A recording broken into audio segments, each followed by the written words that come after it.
Go back to what happened in the Oval Office the other day. I call it a smackdown of Zelensky.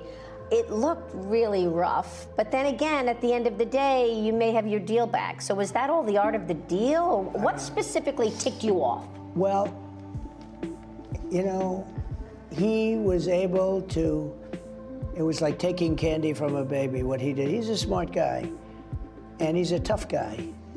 And he took money out of this country under Biden like candy from a baby. It was so easy, with that same attitude. And I just don't think he's grateful. We gave him, in my opinion, $350 billion. Europe is in for $100 billion. We gave him $350 billion, and he's talking about the fact that they have fought, and there's a bravery because somebody has to use the weapons. But without those weapons, don't forget, I was the one that gave him the javelins that was able to knock down all the tanks. Obama gave nothing. Look, if I were president, that would have never happened. You wouldn't have had Russia going into Ukraine. You wouldn't have had the whole situation with Hamas and October 7th. It would have never happened because Iran was broke.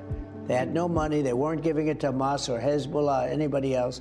You would have never had the worst evacuation anyone's ever seen, which is Afghanistan, which was the most embarrassing day in the history of our country. And you know what else you wouldn't have had? You wouldn't have had inflation. We had record-setting inflation under Biden. It was a killer. It's one of the reasons I won the election. But you may get it again with these tariffs, right? I mean, one CEO said to me, my input costs have already started to go up. Well, I'm going to have to raise prices. In the meantime, guess what? Interest rates are down for the last 3-4 days at good levels. I mean, you know, when you add interest rates, you're talking about it's gone down. I've been saying, let's get interest rates down. You know, nobody ever gets rich when the interest rates are high because people can't borrow money. Interest rates are going down. You know what else is going down? What have I been trying to get down? Oil. Energy. Energy's going down. I'd love to see energy go down.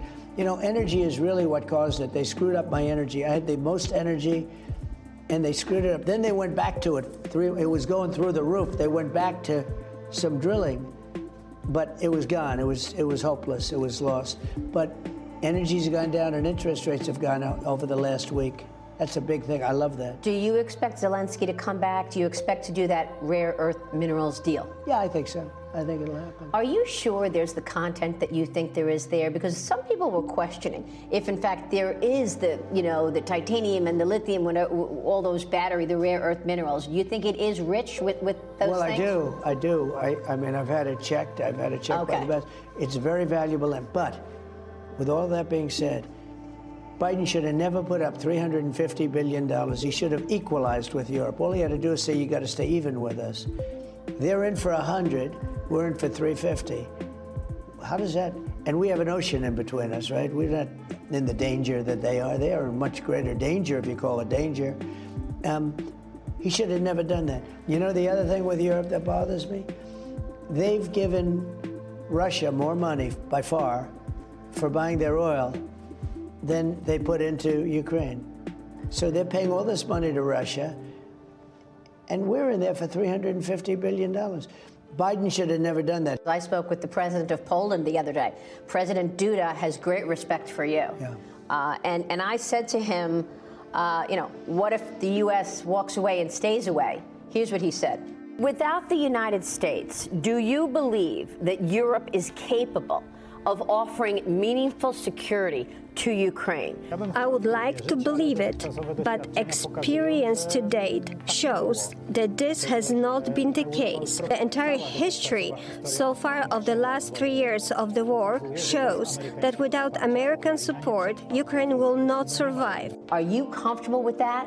The fact that you walked away and Ukraine may not survive? Well, it may not survive anyway, but, you know, we have some weaknesses with Russia. You know, it takes two. Look, it was not going to happen, that war, and it happened. So now we're stuck with this mess. Think of what he stuck me with. Open borders where we have 21 million people came into our country, many of whom should not be here. Many are criminals. Many are criminals. Many murderers. Drug dealers, drug lords. We got that. We have the whole mess with Israel on October 7th. We have all of the ramifications from the worst and dumbest withdrawal in history. Both Ukraine and Israel were both attacked by aggressors.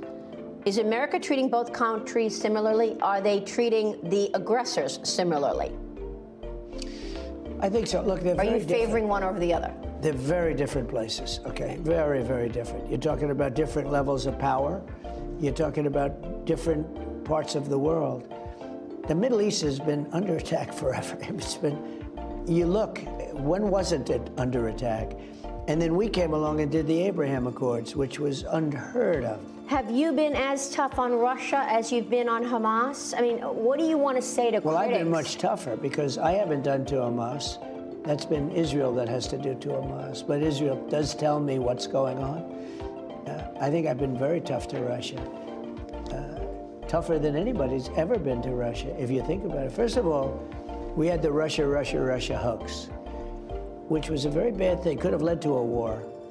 And that was started by Schiff and all these lowlifes. I know. They're total lowlifes.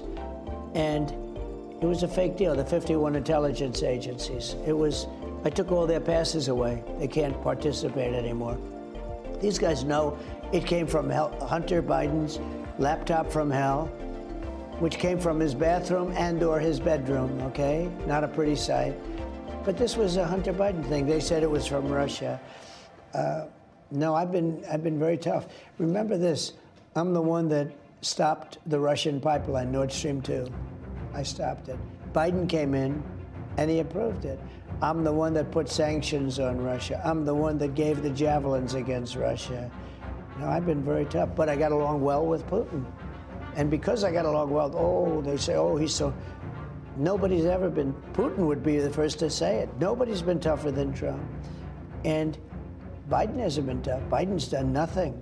He was a weak, pathetic man. So is there anything else you want to say to the critics who say you chose a side in the Ukraine-Russia story, and that's Russia? Because, you called Zelensky a dictator and you had the fight. Nobody has been tougher on Russia than Donald Trump. Nobody. And they know that. They know that. Just look at the things I just told you. The pipeline, I stopped it. The biggest job they've ever done was the pipeline, Nord Stream 2. Nobody ever heard of it until I came along. They were building it happily. They were going to supply Germany and everybody else all over Europe. And what did I do? I stopped it. The biggest economic job they've ever had, I stopped it. Biden got in. On the second day, he approved it. He said, let it go forward. It was totally stopped. Just that one thing alone tells you everything. No, I was tough. At the same time, I got along with Putin. I got along with Kim Jong-un. I got along with President Xi. But nobody was tougher, like on China, than I was. And then there are reports now that Russia says it will help the United States negotiate a nuclear deal with Iran.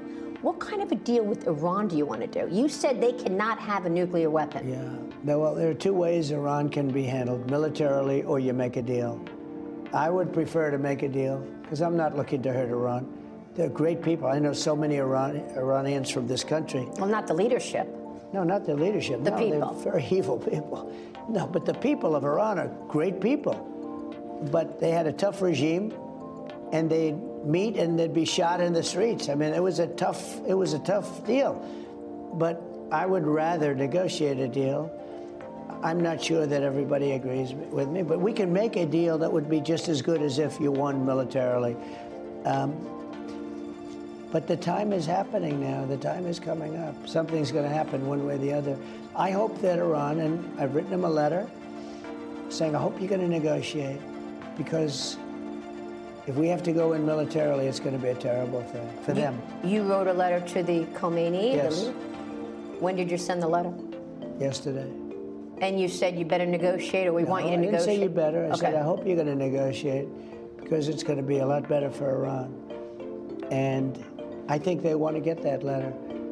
The other alternative is we have to do something, because you can't let them have a nuclear weapon. You said you wanted to do the Golden Dome. You've got a lot of ideas for America. But then earlier you said you wanted to cut $1 trillion in defense spending, right? I didn't say I was. You're not going to. So I was like, which is it? Are you cutting defense spending or are you building us up? I never said defense spending. Okay, because I think you were talking about denuclearization. Correct. And that's where the cutting of the spending came in. I never said cut. No, it's not in these days. I'd love to cut defense spending, but not now. Because you have China, you have Russia, you have a lot of problems out there. No. In fact, what I have said is we spend a lot of money on nuclear missiles, nuclear weapons. The level of destruction is beyond anything you can even imagine. It's just bad that everybody has to spend all this money on something that if it's used, it's probably the end of the world. Wow. I don't know what to say to that. You know, when I listen to these climate lunatics and they talk about global warming, and they say the ocean's going to rise 1/8 of an inch in the next 300 years, and nobody ever talks about nuclear weapons or some of the other things, but the nuclear weapons in particular right now. And they talk about the climate, and they talk about the dangers of the climate, but they don't talk about the dangers of a nuclear weapon, which could happen tomorrow. They say in 300 years, I watched Biden for years say the existential threat. He loved the term existential threat. Our greatest existential threat is from the climate. And I said, no. The greatest is sitting in shelves in various countries called nuclear weapons that are big monsters that can blow your heads off for miles and miles and miles. And they never mention that.